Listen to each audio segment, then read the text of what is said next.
I'm Chris King, and if you look over here, the desk looks a lot younger and a lot taller today. Those are both accurate statements, and I'm Josh Ryan. Welcome to The Gloves Are Off. Josh filling in for Lance Phillips, who is gone. Yeah, no Lance Phillips this week. Covering the Rustlers Women's Volleyball Nationals, which I think we all kind of want to be there, do we not? Yeah, I mean, I'd say a lot of us would want to be there, certainly. Again, welcome back to the show, folks. I'm happy to be back. It's been a few months since I was last on here. You weren't there that weekend. I was not here, and I was prepping, and I'm back from our playoff run. Yes. And now it's all about the other teams that have made their playoff runs at this point. Yeah, it's probably, I guess, bittersweet in a way for you that you can focus on some other things, but the grind is kind of done. It's very bitter. It's sweet that now we're prepping for next year. So with that, let's talk about a team that's prepping right now for nationals with Absolutely. our Rustlers men's basketball. Our Rustlers men's basketball team won silver this past weekend at the ACAC Championships, showing really, really well. Now they move on to the CCAA Nationals. Josh, what do you expect from this team at the CCAA Nationals? I would expect, at least my expectation for the team is to be competitive. I mean, this is their first trip, as we were talking off camera, first trip to nationals since 2008. And first trip in getting a silver medal as well. So this is a new group at the national level. It's going to be a new experience. And they're going to face, obviously, top-level competition. So for my own expectation is, if you can be competitive all the way through the weekend and win a game or two, that's a really good showing. You have to play the Seneca Sting, who are ranked #1 in the nation in the first round. Right. That's a tough out, but if you can be competitive in each game, then I think it'll be a good showing. And I'm sure if we talk to Coach Thomas, he's going to say, listen, we're going there to win. Right? Oh, yeah. Every team's going there to win. Shrey's going to say that. Yeah, and this is an older team. They've got to nationals. You're right, they are lacking the experience at the national championship, something that I think that needs to happen. You need to get there once or twice before you have a shot at winning it. But in reality, if they can get through the first quarter against Seneca, I think they'll have a shot. They have enough good athletes that their play could carry them into a semifinal or even on a backside bronze. Right, exactly. And you know what, even some of their guys who haven't been necessarily the top producers for them this year, like a Terrell Murdaugh, had really good showings at the conference championship, especially in the semifinals. If they can knock down some of those outside threes that they were pretty inconsistent on in the second half of the season, yes. but really showed up in the first two games of the conference championship, then I think it's going to be, there's going to be competitive again at any rate. It's just the question is, do they have the depth to last that long, and can all their top guys play at that top level from start to finish? And you know, I don't think we should expect them to necessarily because it's their first trip there, but yeah, it would be awesome if they can have a great showing against the Sting. And their athleticism is going to allow them to compete against Right. the top teams anywhere. I just think that we have probably as athletic a team as anywhere in the nation. So if we can get out there, like you said, shoot the ball, defend well, we're going to be in a few games and have a shot.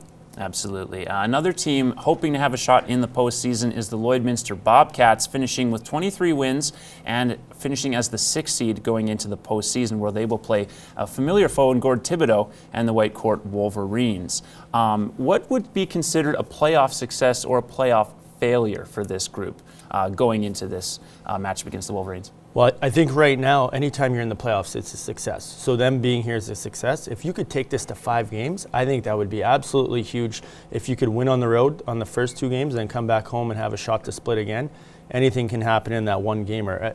Ultimately, the Cats, with Bailey Birkin playing really well, you need good goaltending in the playoffs to be good. This will give them a shot to go 5. If they won this first round, it would be amazing, but I think even pushing it to 5 would be a great experience for this club. Yeah, I'm going to go even softer than you. I'm going to say 4 games. If they can win 1 game in this series against a Wolverines team that they've lost 3 of their last 4 against, that would be a big step. Remember, this team didn't make the playoffs last season, and not only did they make the playoffs this year, they finished ahead of a team in the Bonnyville Pontiacs who I think most people, including some of the people on the show, predicted they wouldn't. So that alone is a step in the right direction for this program. If they can be competitive again and not only be competitive in each game, but extend the series just past 3 games, then to me that says you had a good showing in this series. If they send it to 5 games or if they win, obviously everything's gravy at that point. That's awesome, and that's huge for the program. And ultimately, you want to make Whitecourt work, right? Yeah. They got to work for it. What's going to be good? The Bobcats have to be really good on the power play, really good on the penalty kill. Special teams is huge. Goaltending is huge. And I think anything at this point, as you mentioned, because they're young, experience, take experience, right? After that first game, you lay it all out there and just get after it. It doesn't matter what happens. They're the underdogs, so their back's against the wall the whole time, and that's an exciting thing for a coach and a team to say, hey, it's us against the world mentality. Yeah, and sometimes coaches and players often, you'll see those players not, they won't see the pressure as much because they haven't been used to that pressure, but they don't have enough awareness of the situation around them that they play loose and play free. Maybe that'll be the case here. You know you want that to be the case with Kobe Walker, who's been stellar for them all season. He's going to have to probably come up with a game winner or two, a clutch game winner or two, to get them through to the next round. A team that has been there before, the Wrestlers Women's Volleyball, as we mentioned, is up in Grand Prairie at the CCAA Nationals. Josh, who or what could stand in this team's way of a national championship? Well, Coach Austin Dyer would tell you primarily themselves and their own play would be the reason as to why they wouldn't win a national championship. This team is that good and that deep. There's two things that they could struggle with.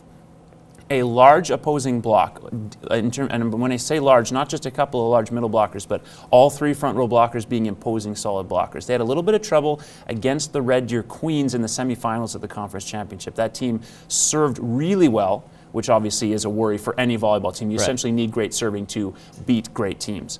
But they were also very deep and balanced with their front row attack and front row block. And that is something they could face against the VIU Mariners, which would be in the second round, and then the Douglas Royals, which theoretically would be in the final. And that's the #1 seeded team in somewhat controversial fashion. I think if they can, play their own game efficiently all weekend, which means good passing, good serving, really great defense, taking care of the ball in terms of offense, not making errors, then they'll be fine. But the one thing that could give them a little bit of trouble maybe is a really large block if that gets into the heads of the outsiders. I think the biggest thing with this team, I think you're right, the block has caused them a bit of problems against some of the ACAC teams. Now, we say a bit in general terms, yeah. The heck out of everyone, right? Yeah. They've still beat everyone. I think with these girls, I think my biggest thing for them is the pressure they're feeling heading into the national championship. I don't think they're going to feel it first game. Probably not in the semifinals, but when they get to that national championship game, just for the fact that they're thinking, this is a chance to repeat. We've been here before. I've seen this team be down. They're super confident in what they can do. Serve, receive is the biggest things for them, and they've struggled sometimes with that, but their attack is good enough that they can hang around in a lot of games, and that's what impresses me about this group. Absolutely. And one thing that will help them in terms of getting used to the atmosphere of this tournament will be playing in the Grand Prairie Gymnasium. It used to be the bane of that program's existence, but they've had recent success in it, and they're certainly used to playing in that gym. And I think that'll give them a little bit of an advantage over certainly the Pac West teams and some of the other opponents that they will face. Now switching to a completely different level of sport, but a sport we talked about earlier this afternoon, basketball. The Toronto Raptors have had an excellent season, really not a lot of negatives at all. All-Stars, the bench mob, a first seed in the Eastern Conference. The one negative has been Norman Powell. They gave him a $42 million contract over the summer, and he has not lived up to that contract, now finding himself as the 11th man on the roster. Do you think, Chris, that he lost his last chance to earn a starting spot? Well, just looking through the box scores, I would say yes. I think the last 3 or 4 games, he's logged like 4 minutes. Yeah. So their front court rotation's kind of set with Sakeem, CJ Miles, Podol's in the mix, and then obviously the starters. So at this point, it's one of those contracts that you paid out the money. He's not playing well right now. I think this is maybe a reboot for next year. Can we get him back on track? Anytime you see a guy playing 4 minutes, that's basically really close to a not dressed. Now, this Raptors team is phenomenal, but I can't see him shaking out of that. Yeah, I don't see him shaking out of that unless he can make an impression in the next 3 to 4 games here. OG Anunoby has had some ankle trouble recently and missed a couple of the last few games. The surprising part about the lineup then was that Malcolm Miller got the start instead of Norman Powell, and he still was relegated to that bench role. Miller, a guy playing in the G League. I do think that there's a small window here where if he can have a really good showing in one of these games, if he gets a start here, that could be his ticket to getting back into the postseason. Because as good as Anunoby has been, he hasn't shot the ball very well since Christmas. And come playoff time, Norman Powell has proved he can shoot in the playoffs. That might be his one chance. But if he doesn't get it done in the next week here, the rotation is going to shorten come playoff time. Well, and ultimately at this point of the year, you got to prove to your coach, hey, I can be your best defender, I can be your best rebounder, I can be your shooter. You just need to fill one role, and his minutes might go from 4 to 12. But in that contract, it doesn't look good right now for him. Yeah, it definitely does not. There's 20 games left in the NBA regular season right now. The NBA MVP race seems to be all over the map. Josh, who's your favorite for NBA MVP right now? I would say it's actually not all over the map in terms of the favorite, because I would say James Harden is without a doubt the favorite. Leading the league in scoring, his assist numbers, his steal numbers, just his overall player rating is out of control. Last year he had a historically great offensive season, and he's been better than that this year. So I don't see anyone upsetting him as the favorite to win. I think there's some fringe candidates, though, and the one I like most anyway is Anthony Davis. In the last week, for example, 34 points, 15 rebounds, and nearly 3 blocks a game. And his team doesn't have Boogie Cousins on it. They had an 8-game winning streak, rather, and they're now back into the playoff picture, 4th seed in the West. That's an incredible performance from Davis, and if he can maintain that streak for the next couple of weeks, I think that's going to actually be a very interesting conversation, because as great as Harden has been, this is really historic stuff from Anthony Davis. Yeah, and MVP to me is how good is your team when you take him off, right? Yeah. So Harden was really, really good last year. Houston was really good last year, and now they added probably the best or one of the best point guards of the last 10 years to that mix. That's true. So that makes his job a lot easier in my mind. Davis, on the other hand, loses his best player, and he's basically single-handedly carrying that team into what looks like a playoff position. The other one for me on that front is Giannis, I think, carrying the Bucks. If you take him off the Bucks right now, I don't think that team wins 20 games. Like, maybe without him. He does so much, 27.2 points per game, 10.2 rebounds. I just like the guys that really carry. And as much as it makes me uneasy, LeBron's been really, really good this year. You cannot ever take LeBron out. And I hate, and you guys all know I hate LeBron. I can't stand LeBron's play. But I can't stand LeBron's play this season. I mean, he basically quit on the NBA season for about a month, quit on his team. I mean, he wasn't the only one to quit on that team, but several Cavaliers were just completely lackluster. I think that alone is enough to abstain him from the conversation, at least for this year. Again, though, going back to Harden, he's averaging over 31 points a game. Yeah, he's leading the league in scoring. It's crazy. And I'll let you toss LeBron out of that, because I'm very happy for LeBron not to win any awards. I'm very happy with that. Fair enough, fair enough. So now let's take a complete shift again to football. And this is a pretty awesome story. So Shaquem Griffin, for those of you who don't know, he's a guy who plays, who's going to play in the NFL, rather, and he only has one hand. That's right, Shaquem Griffin played for UFE in the college football system, the NCAA this year, was the player of the year, defensive player of the year this past season. His team went undefeated. Many people thought they should have been crowned national champions for their record. They did not, because of the way the different conferences work. Had an awesome showing also at the Combine already, with a 4.38 40-yard dash and 20 reps on the bench press. Yes. Really amazing stuff. Do you think this, though, could be an inspiration for future players with disabilities? I hope so. What he did was absolutely phenomenal. And I was reading the article on him, and he said he was hoping to get 6 reps on the bench, and his adrenaline took him to 20. This was something, he's had a prosthetic hand since he's been 4 years old. He was diagnosed where his hand wouldn't grow any further. So there's a lot of kids that suffer some type of disability that want to play sports and are afraid to get out there and play. And reading his story, his brother was a role model, his mother was a role model, and really just pushed him to get out there and be active in all sports. To see someone like this, who, when you look at his numbers in the Combine, he's probably like a first 3-round pick. He probably gets picked in the first 3 rounds. Like, it would be awesome to see that happen. So yes, this is awesome, and I hope this encourages kids in all sports to become more involved. Yeah, just for the record, 225 pounds is what they bench. Yeah. So 20 reps at 225 pounds. I've only done 1 rep with 225 pounds myself. It's really, again, a really amazing story.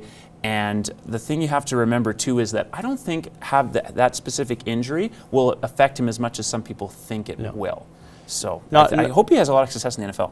Not when you're making tackles like that. And for the record, I have done 0 reps at 225 because I cannot push that amount of weight. Yeah. So I just fantastic stuff to see from him. I thought it was really amazing, and hopefully, like I said, this inspires a new generation. Absolutely. And I won't be repping that weight anytime either. Tweets coming up next on The Gloves Are Off.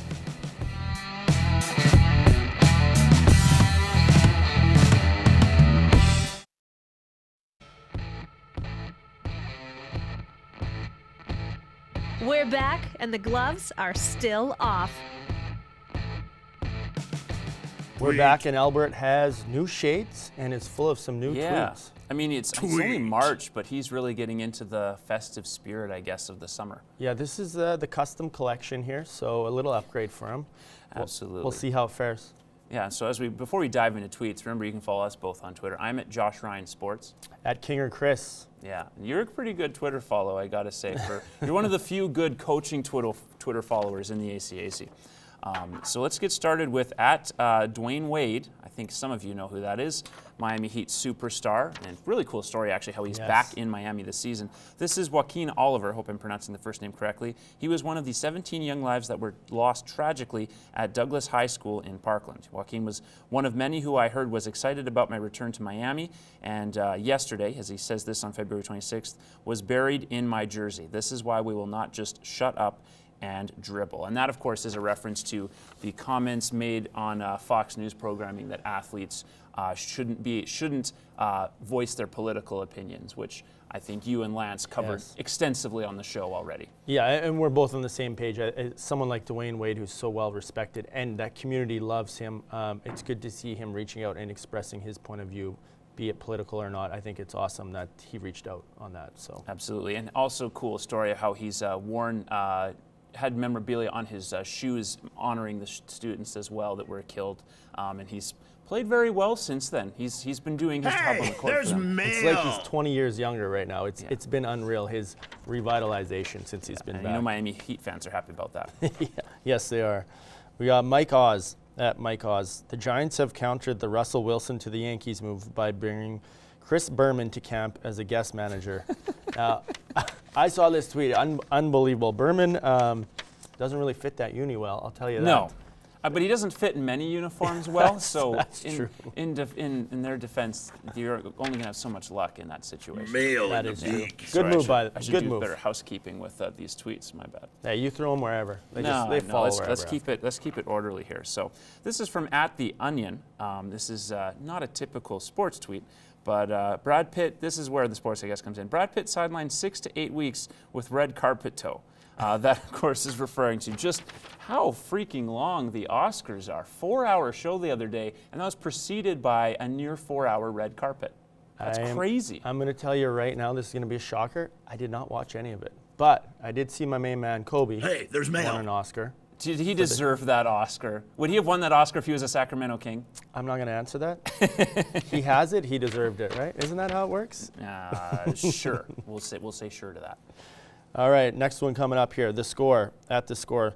The Browns are taking a serious look at Saquon Barkley.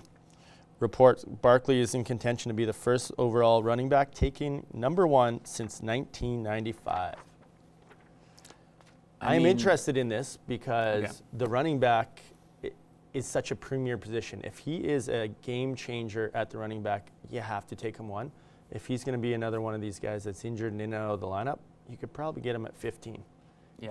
That's a very weird position in the NFL draft. The other thing, too, is that running backs don't typically have a long life in the NFL. I mean, typically they have 3 or 4 great seasons, and then their bodies break down because it's such a physical toll. So that, to me, this move would be such a Browns draft. Draft a guy who lasts 3 or 4 years and then flames out with the #1 pick. Yep, they would do it. That would be typical Cleveland Browns stuff. That fan base is tortured. Is there a more tortured fan base in sports? Not now. I don't think so. Yeah, I think the Cubs kind of got rid of that right away. So this is from at Blue Jay Hunter, so Ian Hunter. As of this morning, Fangraphs, or at Fangraphs rather, bumped the Blue Jays' projected win total to 87, up from 86 just a week ago. I don't understand the projected wins thing in the preseason. I really don't get it. There's so little they know about teams. Maybe some injury news you have, but honestly, like, how do you predict this off of not having seen the team play even a full set of preseason games? Yeah, well, you don't, especially in baseball, you know how many injuries are going to happen. Like, half your roster is going to go on the DL. I think if they're going off of the WAR from last season, I'm going to tell you right now, that's about 8 or 9 games heavy for the Jays. I'm going to put them like in the 70 range. I think that's very, very generous, and that's if everyone has optimal seasons. That means you're saying that the Toronto Blue Jays are not going to make the postseason next year. They are not. And as I've said 100 times on the show, they're going to trade Josh Donaldson, their best player. It's going to happen. Wow. Should have saved that for hot takes. Darren Rovell. I think I've hot taked it like 100 times. Okay. Darren Rovell, at Darren Rovell. They said he couldn't play football without a hand. He played. They said he couldn't play big-time college football. He did. They said he probably shouldn't be invited to the combine. He was. Shaquem Griffin just ran the fastest 40 for a linebacker in 15 years. As we mentioned before, just unbelievable story with this kid. And the fact that he just killed the combine now puts him in a great position to be drafted and make a living playing football. And I mean, let's be honest. Does he need a hand to run? No, he doesn't. No. Does he really need a hand even for what's required of him as a linebacker? No. No. Only So if he's going to commit holding penalties. That's it.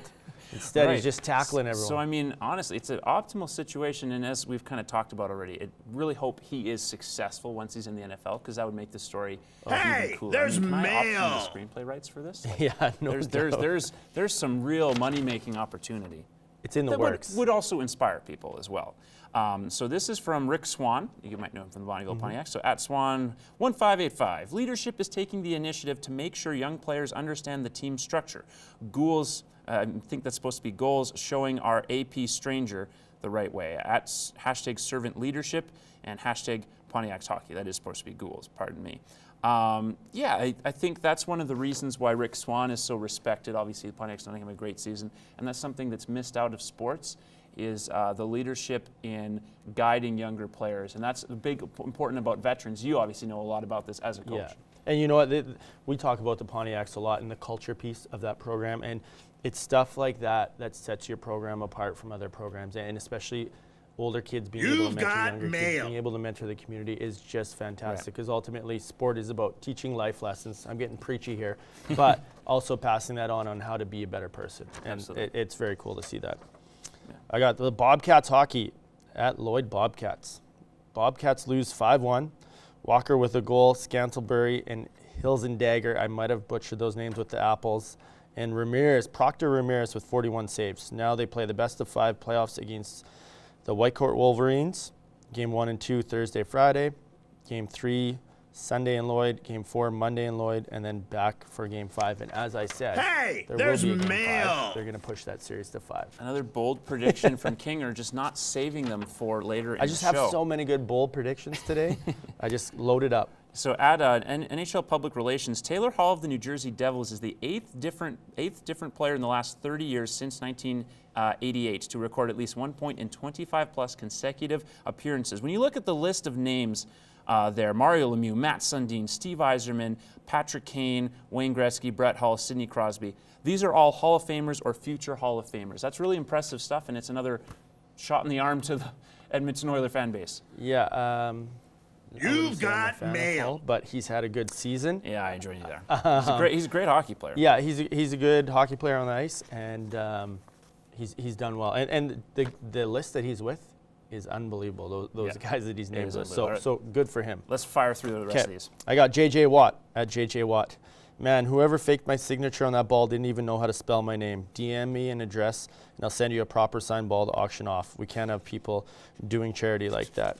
So when we flip to the first one, the time for JJ Watt Heroes and Children's Top Golf Charity, someone forged his signature and gave them a fake ball, which is unbelievable that someone would do that. That is unbelievable. Now, really quick, at Fargenlology TSN, Bettman on the Olympics. The tournament was entertaining. The hockey was not best on best. Based on the reaction this tournament got, we were justified in our decision. Depending on whether you like Bettman or not Bettman, that probably won't change your opinion much. I do not like Bettman, and I do not like what he had to say about it, but you will like what's coming up next. Shock, Absolutely. no shock, up next. There's a few shocks.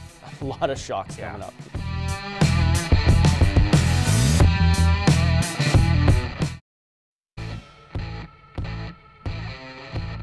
We're back. You can keep your gloves on, but ours are off. Welcome back. We have shock, no shock coming up, and potentially a lot of shockers. I would say it's not potentially at this point. There are a lot of shockers. It's been a while since Shock No Shock was done on the show, correct? I think it's been almost a month, I'm going to say. Yeah, so we're overdue for this segment. And I think in the sports, we're a little bit overdue for this segment as well. Not just in professional sports, but also in college sports, as we'll get into right now. That's good. I got a taste of everything. So I'm going to lead. Okay. I got First one, the Toronto Raptors sitting in first place in the Eastern Conference. Josh, are you shocked or not shocked by this? I am not shocked by this. I know Not I'm in the shocked. total minority. It's not a shock. You saw this coming. It's not a shock because, one, the Cavaliers are a mess, and we knew going into the season they were a mess. Because you look at, LeBron James, obviously still one of the greatest players in the world, but they have all these broken old guys like Derrick Rose and Isaiah Thomas, and they jettisoned them all now to thank the trade deadline. As soon as the Boston Celtics also had Gordon Hayward go down, for me that spelled, is this team going to be the best in the East? It's going to be tough to be the best in the East when you lose your second best player and a perennial all-star. Whereas the Raptors, I bought into the idea that, maybe I'm one of the only ones, but I bought into the idea there was a culture change, and there has been a culture change. I thought they'd be good. I didn't think they'd be this good. Okay. I'm very shocked by this at this point, yes. Yeah, I mean, So you're the minority that saw this coming, so you should maybe start predicting I'm one basketball. of 7 people, and I don't give me credit for this because I'm usually wrong. We're going to go to college sports, and this is a topic that I'm sure Chris King is going to know very well. Chris, are you shocked or not shocked that the women's basketball team here at Lakeland College was the only North Division team to finish in the top 4 over the weekend? Okay, I thought you were going to ask me a way harder question. I'm a little bit shocked. The conference was pretty even this year on the whole. The first round games, I believe, was like 5 points, 3 points, and 6 points. So anyone could have won those games on any given night. I'm a little bit shocked. I think we were probably the only team that could match up with the Wolves, as I mentioned before. So a little bit shocked. The league parity is coming up, and I think it'll continue to be that way. You could see 3 Norths winning next year, I think. You think so? I think so. You mark that down because the conference seems to think the South is dominant on the basketball side of things. So okay. Well, I know that it will be a warm welcome to many ADs here in the North Yes. Division of the ACAC. We hear about it all the time. Yes. Yeah. Okay, switching to hockey. Taylor Hall, we just talked about, has had a 25-game point streak. Josh, are you shocked or not shocked by this point streak?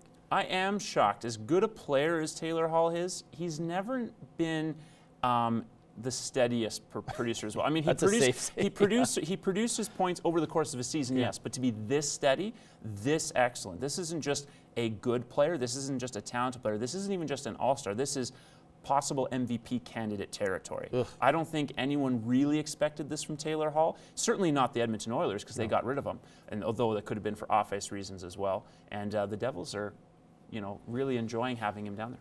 Okay, first, the thought of you saying Taylor Hall and MVP, it's like oil and water to me. Yes, I know. That does not go well, but it is very shocking that he's done this. And you kind of touched on it there. Consistency has not been the key with Taylor Hall. He's been known to take some nights off. So maybe he's maturing. Very shocking that he's doing this right now. I think you're right. Yeah, I am right. I'm going to say I'm right. Shock, no shock, that Roger Goodell can run the 40 in less than 6 seconds in a full suit.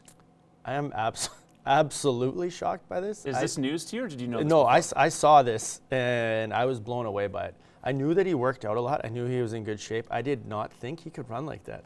Yeah, that's around professional athlete times. Like, it's not quite obviously the level of the draft combine, but for a guy who's in his early 40s? I think he's in his 40s, yeah. I think you're right. That's pretty impressive. He's a big fella, so that's more of a sprint than a full-on run, right? So to get up to that level of speed in that shortened a period of time as a big guy, it's not easy, especially in a full suit. I'm going to say that has something to do with him making $25 million a year and his personal trainer and cook and maybe PEDs. Oh, I was going to say, that would be a great scandal.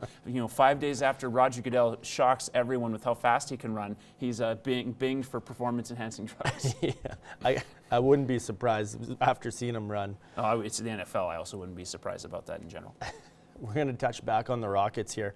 The James Harden and Chris Paul experiment is working. I doubted it to start the year. Are you shocked or not shocked that this is working? I'm not shocked, Chris, and the reason I'm not shocked is that generally speaking in basketball, when you put really talented players together, they tend to figure it out. You have examples that haven't worked, like the Lakers when Kobe Bryant had Steve Nash and Dwight Howard come in, and you've had some other smaller examples of that not working, but usually it's broken up by injuries or guys who are aging, and then that doesn't work. You look at what happened in Miami, you look at what happened in Golden State, and even OKC, which has been a mixed bag this year, they could still finish as the 3rd seed. the way it's shooting out right now. It's interesting to me as a basketball coach to see two ball-dominant guys like Harden and Paul being able to work together. And I think that, as you touched on, it shows the skill level of those guys and the want to win. Because either one of those guys are alpha dogs. They could easily say, hey, this is my team, and they could wreck the dynamic. So they've done well with that so far. Yeah, well, and I think you have to take in two things as well. One, Chris Paul wanting to be on a winner, and maybe that's helped him check his own ego going, if I go to this team, I have a chance to win. It doesn't matter if I have to get my own shots all the time or be the ball-dominant guy. The second thing, too, is that it shows just how much the NBA has changed now, where it's almost become positionless basketball, where different guys play in different roles. They share it. Everyone can shoot a three now, basically. That's a far cry from, even the early 2000s. Yeah, two bigs and one shooter. Yeah. Now, Winnipeg is the only Canadian team right now being given an actual shot at making the postseason. They might be one of only two NHL teams from Canada to make the postseason period. The Toronto Maple Leafs are basically a lock. The Jets are obviously a lock. Calgary's on the cusp. They're still fighting for a spot. Everyone else basically has been written off at this point. Are you shocked that the Jets are the best chance of getting a cup to Canada for the first time since the Canadiens in 1993? I'm a little bit shocked. I'm not shocked that they're in the playoffs. We knew they were going to be a good team. I'm a little bit shocked in the sense that they're going to be the Stanley Cup favorites, especially after the Oilers last year and the whole country jumped on the bandwagon. Right. And now the whole country's jumped off the bandwagon. Right. And they'll jump back on next year. But regardless, I'm shocked that Winnipeg has done so well. They were a strong team, a really well-built team. And hopefully they go deep into the playoffs. Yeah, I think it would be a really cool story. They have one of the greatest fan bases of all time, I think. It's an awesome fan base there.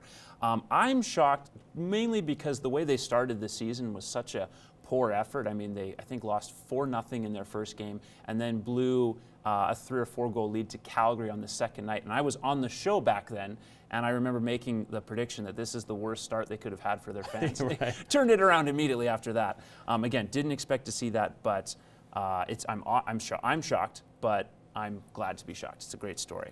Yeah, and sometimes starts don't mean anything. So I got one more here. We're going to get you on the spot. All right. Rustlers women's basketball team made the semifinals. Josh, are you shocked or not shocked? I'm not shocked. I predicted they would win in that conference championship quarterfinal. I had full faith in Kinger and the girls. That's good that you had faith.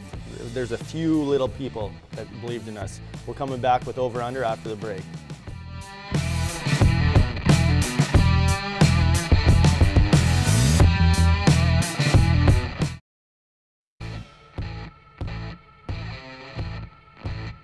If you can't score, you might as well drop the gloves. We're back with some over-under here, and Josh has a lot of over-unders for me to get at today. Yeah, I think this is going to be a very interesting weekend for Lakeland sports between the futsal championships and then the women's volleyball conference national championship, I should say, in Grand Prairie. And I just thought I'd have a lot of fun with it this week because I think there's plenty of opportunity to have fun with this women's volleyball tournament. Well, why don't you start off since you got them loaded up? Okay, I will. And I hope that I'm sure the many of the hardcore fans of the show will identify with some of these, especially the Rustler fans. So starting with the number is 3.5. Over or under 3.5 Lance Phillips tweets over the course of the next 4 days about how Briarcrest should also be at the national championship this weekend. Ooh, over or under? I'm going to go over. Okay. And I think it's going to be around 10 or 11. Knowing Lance's Twitter fingers, especially if he's watching some less than national caliber teams playing there. Yeah, I think this is a topic that Lance has been very vocal about. I've also been very vocal about it myself on Twitter, that it's the system that the CCAA has is not necessarily broken, but there are flaws within it, especially in the way they treat the ACAC, and they really need to look at bringing in multiple teams from one conference. Instead of just you have your winner and your wild card, Alberta is good enough that in this situation they should have had a wild card along with their winner and a host because they're a better conference than everyone with the close exception of the Pac West, and that's it. Ontario doesn't deserve to have two teams. Quebec doesn't either. Yeah, very political by Josh, and yes, hopefully taking a stance. Yeah, and hopefully that shows up in the national championships. I believe it will. I think Grand Prairie might surprise people and get into the top 4 even. That would be crazy. I'm not expecting that. No. But someone that's been real hot lately, Ovechkin has 40 goals this year. Earlier in the year, I predicted he would score 40. He's now past that. 17 games left. Over under 9.5 goals in the last 17 games. 9.5 goals in 17 Can he make the glorious 50? I'm going to say yes, because I think that Ovechkin has been really starting to play well the last couple of weeks. And this team is not in a situation where they're really struggling to get into the postseason, where teams are not going to press on them in the same way that other teams will press on, say, the Lightning, or certainly teams that they're battling in the postseason, like the Islanders or the Penguins. And he's having a really good, underrated season. If he can just be really good the last section of the season, with a little bit of luck, I think it's easy to get 10 goals. Yeah, I got to agree with you. I think he's going to get there, and he loves individual achievements. So I could see him going for 50. He does. Although I'm sure as much as he loves individual achievements, he would sacrifice 50 goals to get past the second round of the playoffs. Yes. For many reasons. Of course. We're going to stay with women's volleyball. Over under 8.5 instances where Coach Austin Dyer stands up to go talk to the official about a call he's disagreed with. No. I know he's a coworker of yours. So I know Coach Dyer. He's a competitive guy. Different than basketball, where we just yell all the time. I'm going to go under. I think he's going to be incredibly composed the first 2 games. I think maybe in the finals you might see him a little more alley. That is an interesting take, because I agree. I don't think you'll see Coach Dyer get up off the bench often. Now, generally speaking, it's usually a civil discussion. Let's be frank about that. It's not always a shout fest, as often basketball and soccer coaches get into. Right. But I think the stakes are high enough that I could see him getting into the 9-10 range. So personally, I'm going to stay with the over. All right. Yeah. We're all civil, just for the record. Josh throwing soccer and basketball under the bus. Yeah, so is what it is. Culture's different. That's fine. It is a different game, and there's more yelling involved. Yeah. I'm going to flip the script here and go to baseball. Mm-hmm. Stanton had a massive year last season. Now with the Yankees, I have him at 39.5 home runs this year in the power lineup. Over or under 39.5 home runs with the Yankees, the Bronx Bombers, if you will. What did he have again this year for the Marlins? I believe he has 40, just over 40 this year. So he had that with the Marlins. Yes. Now he's going to a building where hitting home runs is far easier than any other building in the league. Correct, yep. And there's enough other great hitters on the team that pitchers are not going to load up on him the same way that they would if he was with Miami, where he was the home run guy. It's definitely an over. Over? Yeah, Okay. if he's healthy, if Stanton is healthy, I think this is an easy over. This New York team could be a powerhouse in the NBLB this year. Yeah, MLB, sorry. I'm scared that these Yankees are now a powerhouse like we used to see. Yeah. My only thing is there's enough guys that are hitting home runs for the rest of the lineup that maybe there's no one on base, maybe he gets pitched tougher. That's the only thing I can think of, because that lineup is going to be one of the best we've seen in years. Yeah, that's an interesting take. I'm still, on behalf of the people of Miami, I'm upset about the way that went down with Major League Baseball. Real travesty that he got traded for basically nothing.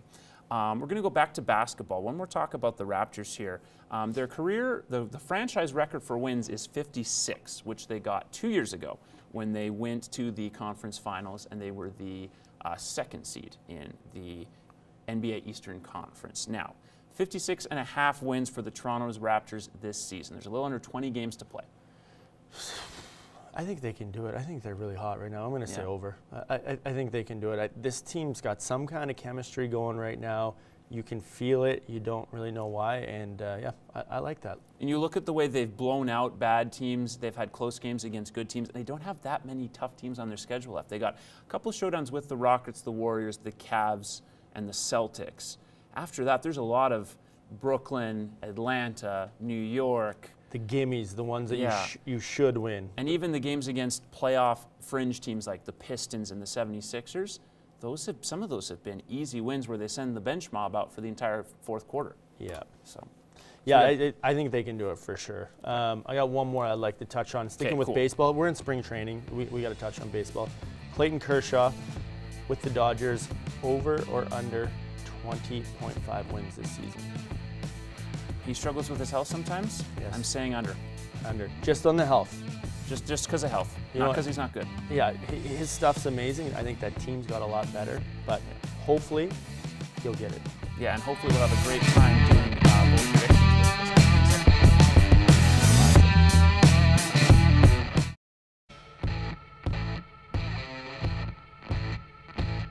We're back, and the gloves are still off. We're back with bold predictions, and this is a segment that people really like to take shots at me for throwing out my bold predictions, and I think, Josh, you will probably take some shots at me here today. You know it, Chris. You know it. This is my favorite segment, to be honest, of the entire show and its archive of great segments.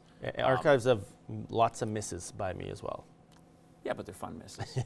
Or I at least enjoy seeing you miss them. So, all right, so we're going to get started. You have a few today. We'll see if we have time to get to all of them. Bold prediction from Chris King, number 1. Futsal championships this weekend, as we just touched on. Both teams are going to bring home gold at the ACAC championships, men's and women's. Chris King predicting double gold. Now, that is a bold take because they are not both the favorites in this tournament. They're not, and that's why I'm picking them. Home court advantage is going to be huge for us. Right. I think if both teams can make that semifinal game, they'll have a shot with the crowd and with the adrenaline to make that push for gold. That's true. Is there any other factor, though, that you're looking at this? Because, again, it's a round-robin setup, so anything can happen in terms of those early games. Then it's just a couple of quick playoff games into that gold medal match. From what I can see as a basketball coach looking at the pool, it looks like they're in the tougher pool. So if they can come out as the 2 seed, I think crossing over to the 1 will be a little bit easier than maybe a round robin game. So that's what I'm taking into it. Other than that, working in the same office as Kevin Wagner, he's pretty confident in his crew, so it's made me confident in them. All right, well, hopefully that confidence carries over into the results this weekend. Bold prediction number 2. Yes, you're going to like this one. The Cleveland Browns have the number 1 and the number 4 picks in the NFL draft. They're going to take a QB with number 1 pick and a QB with the number 4 pick. Wow, they're going to swing for the fences and take the 2 best QBs they can and then figure it out and then trade one of them. See, now, you say figure it out. The Browns have never been able to figure out anything ever. And if they're taking 2 QBs, don't you think that's a tough situation for the lesser of the QBs? So let's say the number 1 ranked QB gets his spot taken by number 4. That screws with his confidence. Won't he be hard to trade after that? I just think they do such a poor job with their personnel anyways. If you got a 50-50 shot in the top 5 anyways, right? Take 2 QBs, you're going to hit on one, you're going to miss on the other. Great. You'd rather have one than none because that's what they've had for the past few years. Yeah. Bold prediction by Josh. We are not going to see this work out for the Browns. That might well happen, but is not going to work out because nothing works out for the Cleveland Browns. All right, moving on to bold prediction number 3. All right, coming up, the LA Clippers and the Utah Jazz will both make the Western Conference playoffs, which means they would have to knock out Denver, OKC, Mini, or New Orleans right now. I have both those teams getting into the playoffs. Can you repeat that? LA Clippers and Utah Jazz, who are both on the outside looking in, will make the Western Conference playoffs. So they would have to knock off Denver, OKC, Minnesota, or New Orleans. 2 of those teams would have to fall out. Okay, now I can give you one of those 2 teams, but both the 9th and 10th seed, including Doc Rivers, Blake Griffinless Clippers, yes, are going to make the playoffs. I believe so. I think that's a little bit of a stretch, man. I mean, they're 2 games out. They're right on the fringe. I think there's something about those 2 teams I like sneaking in there. I mean, I like Lou Will as much as anybody. I don't know why he took that terrible contract to stay there. And he must really love LA. But do that means you're saying that Jokic and the Nuggets are going to fall. Yep. Or the Lillard Trailblazers. Lillard just had a 39-point effort the other night, and that team's going to fall. Minnesota. The Spurs. I actually kind of see Minnesota because they lost Jimmy Butler. That's the one I might give you. But you're saying 2 of these teams is going to fall out. I find that a little bit harder to see just simply because you've seen a couple of those other teams above them really start to play well recently, New Orleans and Portland. I can't see Popovich's Spurs falling, even though they've been bad the last couple of weeks. There's just too much there. And if Kawhi Leonard does come back in March, I think that's huge. The only one I can agree with you, I think, is Minnesota. I can see that happening. But 2, them and Denver or OKC, that seems like a lot. It's going to happen. Yeah. It's A1 bold. A1 bold. All right, let's go further bold. Pick one for sure that is going to miss. Out of the ones that are in the playoffs right now, one team that will for sure miss. Minnesota and New Orleans. Minnesota are the 2. Yeah. So you can say New Orleans, after pulling up an 8-game win streak, is going to... Yeah, that's what I think. Wow. Personal opinion only. I mean, that's why we call it bold predictions with Kinger. We're on to prediction number 4. Yes. The Rustlers women's volleyball team will lose only 2 sets at the national championships this week. So that means that they're going 3-0, 3-2, and 3-0. Oh, so a tight semifinal, but a blank. That would be exactly what they did at the ACAC championship just over a week ago, I guess. Interesting. That would actually have been a great over/under question as well.